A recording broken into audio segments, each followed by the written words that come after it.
अकोला जिले में जिला परिषद स्कूल की छात्राओं के साथ हुए यौन उत्पीड़न के मामले को लेकर विभिन्न सामाजिक संगठनों, राजनीतिक दलों और नागरिकों द्वारा घटना पर कड़ा विरोध जताया जा रहा है। मराठा पाटिल समाज ने स्कूली छात्राओं के साथ यौन उत्पीड़न के मामले को लेकर जिलाधिकारी को एक निवेदन सौंपा है और आरोपियों को कड़ी सजा देने की मांग की है। मराठा समाज संगठन की ओर से जारी एक निवेदन में कहा गया है कि मामले को फास्ट ट्रैक कोर्ट में चलाया जाना चाहिए और आरोपी को सख्त सजा दी जानी चाहिए।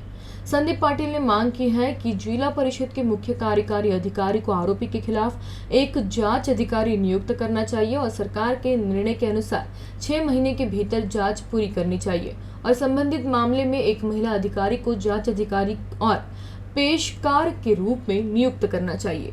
2 दिवसाआधी बाळापूर तालुक्यातील उरळ पोलीस स्टेशन अंतर्गत एका जिल्हा परिषद शाळेत एका शिक्षकाने जो घृणास्पद प्रकार केलेला आहे तो समोर आलेला आहे। त्यामुळे संपूर्ण पालक वर्ग धास्तावलेला आहे की आपले चिमुकले आपल्या मुली कोणाच्या भरोशावर शाळेत पाठवायच्या, तर त्याच्यावर कारवाई तर झालेली आहे, पण हे फास्ट ट्रॅक कोर्टात हा खटला चालवून त्याला लवकरात लवकर आणि कडक शिक्षा झाली पाहिजे। याकरता शक्ती कायदा सुद्धा लागू झाला पाहिजे। त्यामुळे हा फास्ट ट्रॅक कोर्टात हा खटला चालवून जेवढ्या लवकर होईल तेवढ्या लवकर जर त्या नराधमाला शिक्षा झाली तर यापुढे असं कृत्य करण्यास कोणी धजावणार नाही। याकरता आम्ही आज बाळापूर तालुका पाटील मराठा समाज संघटनेच्या वतीने जिल्हाधिकारी महोदय तसेच जिल्हा कार्यकारी जिल्हा परिषद कार्यकारी अधिकारी मॅडम तसेच जिल्हा पोलीस अधीक्षक यांना निवेदन देत आहे।